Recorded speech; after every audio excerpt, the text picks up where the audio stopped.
नमस्कार, न्यूज 18 राजस्थान की खास पेशकश में आप सबका बहुत बहुत स्वागत। आप सबके साथ मैं हूं प्रियंका राय। बीजेपी की पहली सूची के बाद शुरू हुए घमासान को विराम देने में दिग्गजों के पसीने छूट रहे हैं, तो कांग्रेस में अभी भी तूफान से पहले की शांति दिख रही है, क्योंकि पार्टी ने अभी तक प्रत्याशियों की लिस्ट जारी नहीं की है।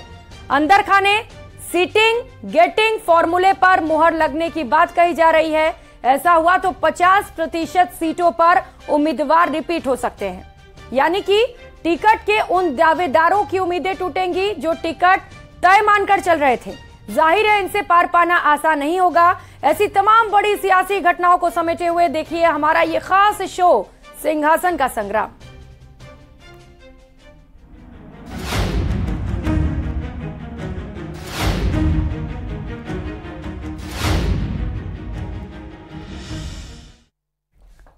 तो बीजेपी के केंद्रीय नेताओं के बाद अब कांग्रेस का केंद्रीय नेतृत्व भी प्रदेश विधानसभा चुनाव में प्रचार की कमान संभालेगा।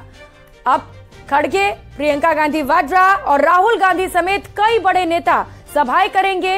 ये नेता ईआरसीपी यात्रा के दौरान इस मुद्दे पर बीजेपी को घेरकर इसमें जुड़े 13 जिलों के वोटर्स को साधेंगे। ईआरसीपी पूर्वी राजस्थान का सबसे बड़ा मुद्दा, जिसे लेकर लगातार कांग्रेस केंद्र सरकार पर हमलावर रही है।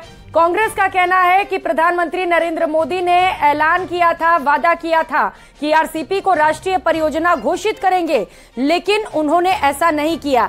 अब इस चुनाव में इसे एक बड़ा मुद्दा बनाने की कोशिश कांग्रेस की ओर से की जाएगी और इसे लेकर 16 तारीख को एक बड़ी रैली का आयोजन किया जाएगा, जिसमें प्रियंका गांधी वाड्रा भी पहुंचेंगी। एक बड़ी संख्या में वहां पर जनसभा को वो संबोधित भी करेंगी।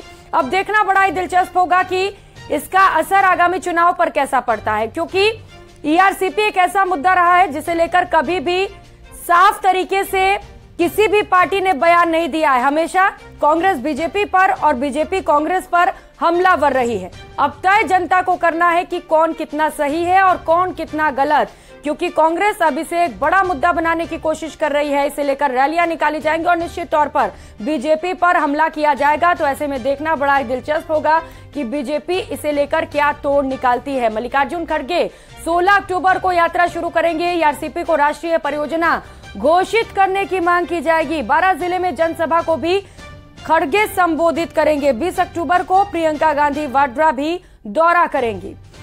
रुक कर लेते हैं एक और बड़ी खबर का। पीसीसी वॉर रूम में पीसी की बैठक हुई है। बैठक के बाद गोविंद सिंह डोटासरा का बयान सामने आया। डोटासरा ने कहा कि केंद्रीय चुनाव समिति टिकटों की घोषणा करेगी। पैनल बन रहा है जो स्क्रीनिंग कमेटी को भेजा जाएगा।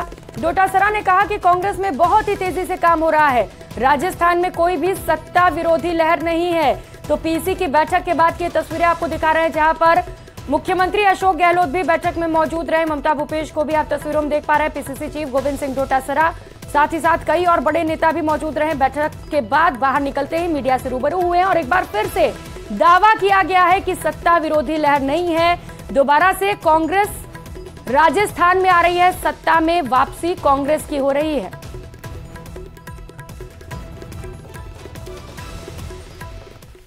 प्रदेश इलेक्शन कमेटी की आज बैठक हुई है, जिसमें विस्तार से चर्चा हुई।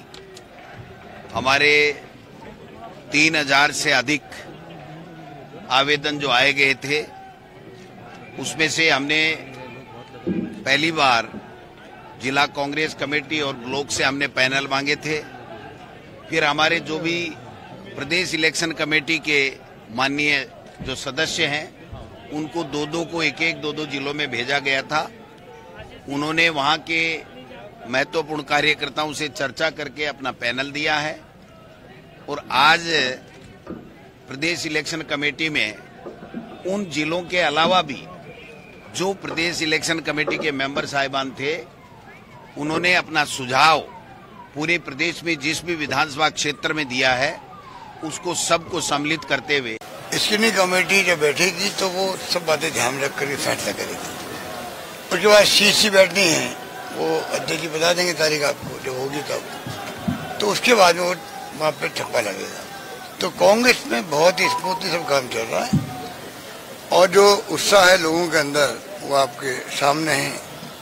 आप किसी गांव में चले जाओ, किसी भी गांव में, किसी को पूछ लीजिए आप यहाँ पे आम लोगों को, तो वो ये कहेंगे कि सरकार के खिलाफ में कोई एंटी इनकम्बेंसी नहीं है, मतलब सरकार के विरोध में कोई लहर नहीं है।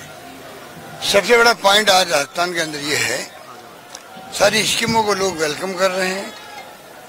सरकार विरोधी लहर जो होती है, जब सरकारें चलती है वहाँ लहर होती है थोड़ी बहुत। ये पहला राज्य राजस्थान है जहाँ पर कोई सत्ता विरोधी लहर नहीं चल रही है। और जब मैं ये कह रहा हूँ, सोच समझ के कह रहा हूँ, किसी को पूछ लीजिए आप, तो आपको सब एक स्वर में कहेंगे। ये हमारा प्लस पॉइंट है।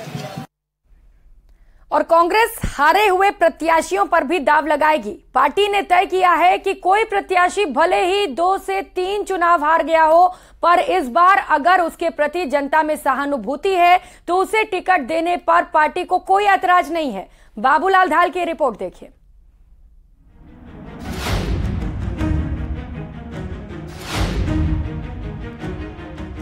हारे कैंडिडेट्स पर दाव, क्या पार्टी की है मजबूरी या जीत की जुगत? हिट होगा कांग्रेस का फॉर्मूला या पार्टी में मचेगा बवाल? टिकट पैटर्न की चर्चा तेज। नईमुद्दीन गुड्डू कोटा की लाटपुरा सीट से लगातार 2 बार विधानसभा चुनाव हार चुके हैं। तीसरी बार पार्टी ने 2018 में उनकी पत्नी गुलनाज बानो को उम्मीदवार बनाया, मगर वो भी चुनाव हार गई। अब गुड्डू फिर से टिकट हासिल करने में जुटे हैं। वर्तमान में बेटा सरपंच है और खुद लाटपुरा के प्रधान हैं। इसीलिए मजबूती से दावेदारी कर पार्टी से एक मौका और देने की गुहार लगा रहे हैं। पहली बार जब मैं चुनाव लड़ा, जब तो मैं मात्र 4 या 5 दिन पहले टिकट दिया, मैंने टिकट भी नहीं मांगा था। पार्टी ने मुझे इस काबिल समझा और टिकट दिया। मैं मात्र 700 वोटों से चुनाव हारा। दूसरी बार के अंदर पूरा राजस्थानी चुनाव हारा। माननीय धारीवाल जी 21 साल है, भरत सिंह जी 19 साल है, मैं 16,000 से हारा। और 16,000 में भी मैंने 11,000 वोट बढ़ाए, वोट कम नहीं हुए मेरे। तीसरी बार मुझे टिकट ही नहीं दिया, पत्नी को टिकट। गुड्डू जैसे एक नहीं कई नेता हैं जिनकी किस्मत का ताला खुलने का नाम ही नहीं लेता। लगातार 2 बार चुनाव हारने वालों के टिकट अगर काटे गए तो दर्जन से ज्यादा नेताओं के राजनीतिक भविष्य पर तलवार लटक जाएगी। कई पूर्व मंत्री और विधायक भी टिकट पाने से वंचित रह सकते हैं। अगर ऐसा हुआ तो उन नेताओं के बागी होकर निर्दलीय मैदान में ताल ठोकने का कांग्रेस पार्टी को अंदेशा है। इसीलिए कांग्रेस पार्टी ने हार कर भी अपने क्षेत्र में सक्रिय रहे उन नेताओं की जीत की खूब संभावनाएं टटोली है, जो इस बार सर्वे में चुनाव जीत सकते हैं। कांग्रेस पार्टी के नेताओं का साफ साफ कहना है कि इस बार पार्टी ने टिकट के लिए जो मापदंड अपनाए हैं, उनमें चुनाव चाहे 2 बार हारा हुआ हो या फिर 3 बार, पार्टी की सेहत पर इसका कोई फर्क नहीं पड़ता। पार्टी के लिए इस बार के चुनाव में अगर वो नेता जीतता दिख रहा है तो पार्टी को उसे टिकट देने में कोई परेशानी नहीं होगी। और सर्वे रिपोर्ट के अंदर उसकी जीत आनी चाहिए, तो हम लोग टिकट देंगे। इस बार ये नहीं रखा है कि वो 2 बार आ रहा है, 3 बार आ रहा है। अगर इसकी रिपोर्ट सही आ रही है, क्योंकि कई बार आदमी 2 बार हारने के बाद भी उसमें पब्लिक में सहानुभूति होती है, जबरदस्त सहानुभूति होती है, तो तीसरी बार वो जबरदस्त वोटों से जीतता भी है। और तीसरी बार हारा हुआ तो मैं वही कह रहा हूँ कि हमारा शीर्ष नेतृत्व इसमें बिल्कुल सक्षम है कि हमने गाइडलाइन एक ही रखी है, जीता हुआ, टिका हुआ और वफादार। अगर लगातार हारे हुए प्रत्याशियों को कांग्रेस ने टिकट से नवाजा तो इस पर बवाल भी मचना तय है। पार्टी के सामने बगावत से निपटने की चुनौती होगी। साथ ही टिकट के उन दावेदारों की उम्मीदें भी टूटेंगी जो टिकट तय मानकर चल रहे थे। देखना है कांग्रेस का नया विनिंग फॉर्मूला क्या पराजय का बार बार स्वाद चख चुके नेताओं को जीत की राह पर ले जा पाएगा। न्यूज़ 18 राजस्थान के लिए जयपुर से बाबूलाल धायल की रिपोर्ट।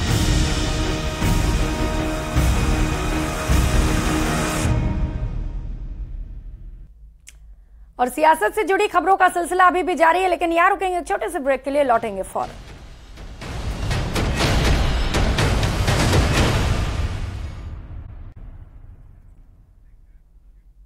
ब्रेक के बाद आप सभी का बहुत बहुत स्वागत। 2024 के लोकसभा चुनाव के लिहाज से कांग्रेस और बीजेपी के लिए विधानसभा चुनाव जीतना जरूरी है, लेकिन चुनाव जीतने के लिए जिताऊ चेहरे भी जरूरी हैं।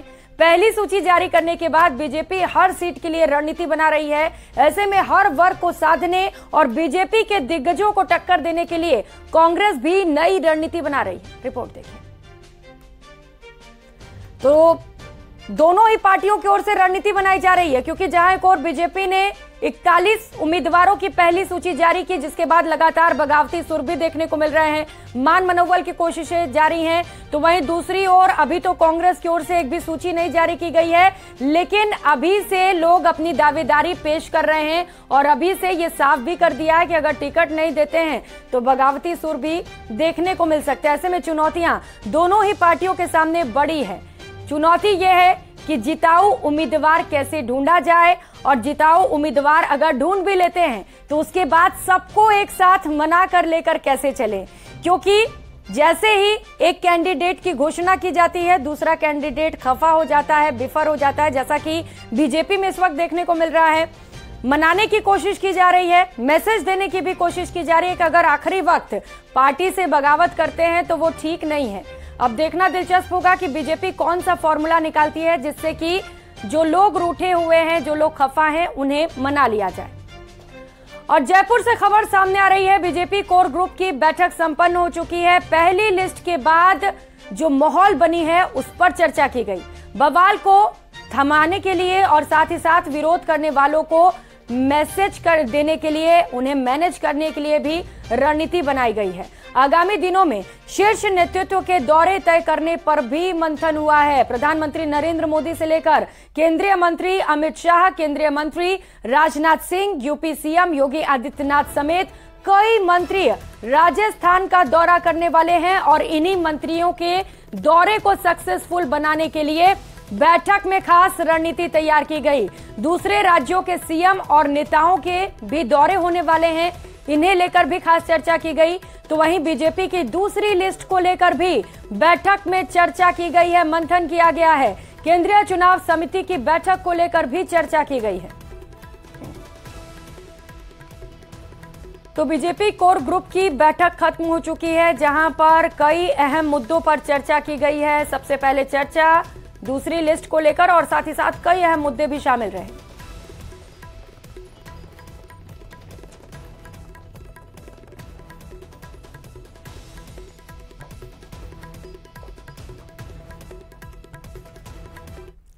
और बढ़ती महंगाई की मार से विधानसभा चुनाव भी नहीं बच पाए हैं। एक अनुमान के मुताबिक इस बार राजस्थान में विधानसभा चुनाव पर खर्च 300 करोड़ का आंकड़ा पार कर सकता है।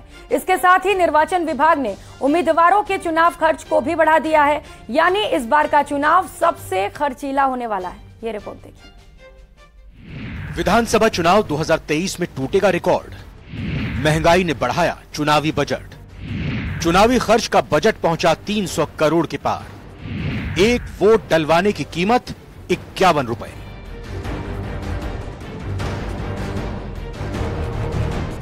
राजस्थान में विधानसभा चुनाव की नई तारीखों के ऐलान के साथ ही निर्वाचन विभाग तैयारियों को अंतिम रूप देने में जुटा है। नई तकनीक और मतदाताओं को ज्यादा सुविधा मुहैया करवाने के लिए निर्वाचन विभाग ने बजट बढ़ाया है। साल 2018 में विधानसभा चुनाव में करीब 250 करोड़ रुपए खर्च हुए थे। इस बार ये खर्च 300 करोड़ को पार कर जाने का अनुमान है, यानी चुनाव आयोग हर जिले में चुनाव के लिए करीब 1.5 करोड़ रुपए खर्च कर रहा है। पिछले 5 चुनावों पर नजर डालें तो 1998 में पहली बार ईवीएम का चुनाव में इस्तेमाल हुआ, तब 19 करोड़ 75 लाख का खर्च आया था। साल 2003 में विधानसभा चुनाव का खर्च 24 करोड़ 90 लाख था, जो 2008 के विधानसभा चुनाव में बढ़कर 55 करोड़ 66 लाख पहुंचा। लेकिन साल 2013 के विधानसभा चुनाव में जबरदस्त बढ़ोतरी हुई और खर्चा पहुंचकर 144 करोड़ हो गया। साल 2018 के विधानसभा चुनाव कराने में चुनाव आयोग को 204 करोड़ रुपए खर्च करने पड़े थे। ऐसे में अनुमान लगाया जा रहा है कि 2023 में करीब 300 करोड़ का खर्चा आएगा। हमारा खर्चा होता है, हमारा खर्चा मुख्य तौर पर जो हमारी पोलिंग पार्टी जाती है उनके गाड़ियों के खर्चे हैं, उनका टीएडीए है, साथ में जो वेबकास्टिंग हम करा रहे हैं, इस तरह के जो हम वीडियोग्राफी कराते हैं, हमारी एफएससी एसएसटी की टीमें लगती हैं, उनमें गाड़ियां लगती हैं, वोटर लिस्ट बनती है, और इस तरह के खर्चे हमारे होते हैं। ये कोई ऐसा आंकड़ा नहीं, अलग अलग विधानसभाएं हैं, दूरी के हिसाब से भी राजस्थान बड़ा राज्य है। कुछ विधानसभाएं जैसे जैसलमेर, बाड़मेर में बड़ी हैं, उनमें दूरियां भी बहुत हैं, तो अलग अलग वेरिएबल खर्चा आता है। तो 1 करोड़ से 1 करोड़ के आसपास से लेकर 1.5 करोड़ के बीच में मुख्य तौर पर खर्चा आता है। अब तक राजस्थान में 15 बार विधानसभा चुनाव हो चुके हैं। पहली बार जब विधानसभा चुनाव हुआ था तब प्रदेश में मतदाताओं की संख्या 48 लाख थी और प्रति व्यक्ति मतदान खर्च 46 पैसे आया था। इस बार मतदाताओं की संख्या 5.25 करोड़ के पार पहुंच गई है और अनुमान के मुताबिक इस बार प्रति व्यक्ति मतदान का खर्च 51 रुपए आएगा। ऐसे में तमाम तैयारियों के पीछे चुनाव आयोग का मकसद निष्पक्ष और दबाव मुक्त चुनाव कराना है, जिससे ज्यादा से ज्यादा मतदाता पोलिंग बूथ पर पहुंचे और वोटिंग परसेंटेज बढ़ाई जा सके, क्योंकि जनता की ज्यादा भागीदारी ही लोकतंत्र को मजबूत बनाने का काम करती है। चुनाव आयोग अपनी तरफ से पूरी कोशिश कर रहा है कि न सिर्फ चुनाव को पूरी तरह से निष्पक्ष और एक्यूरेट बनाया जाए, उसी तरीके से आम मतदाता भी अपनी जिम्मेदारी को समझेगा और मतदान केंद्र पहुंच करके अपने मताधिकार का सही सरकार चुनने में इस्तेमाल करेगा। अरबाज अहमद, न्यूज़ 18 के लिए जयपुर से। इस बुलेटिन में फिलहाल इतना ही, लेकिन खबरों का सिलसिला लगातार जारी है। आप बने रहिए हमारे साथ। नमस्कार।